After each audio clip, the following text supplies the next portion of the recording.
As if the 2024 presidential race couldn't get any wackier, RFK Jr. now says a tapeworm ate part of his brain.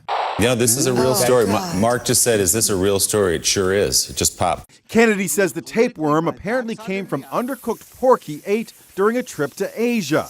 Look at this magnified image of a tapeworm. Pretty terrifying. It even has teeth. He says it was discovered during a brain scan. There was an abnormality that was caused by a worm that got into my brain. The larvae from the pork gets into the bloodstream and then can travel all over the body. Yes, including the brain.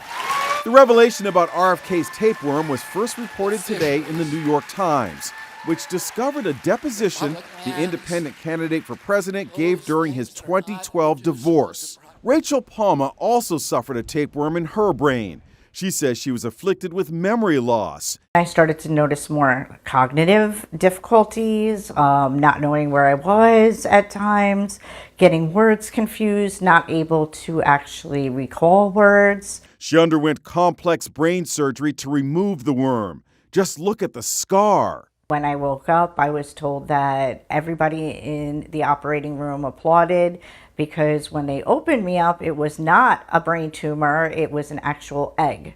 They cut it open and an actual tapeworm came out. Chef Ashton Keefe says the breaking RFK story is a reminder that all food needs to be thoroughly cooked. Whenever you're cooking a raw meat, you want to go up to 145 degrees Fahrenheit because tapeworms can live in protein. The way to prevent that is making sure that you cook your pork to 145 degrees. Kennedy also tells the New York Times he was diagnosed with high levels of mercury, 10 times higher than normal. The result, he says, of eating tuna and other fish high in mercury levels. I loved tuna fish sandwiches. I ate them all the time, he said.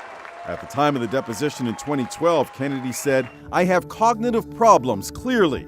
I have short-term memory loss, and I have longer-term memory loss that affects me. Kennedy says he's now fully recovered.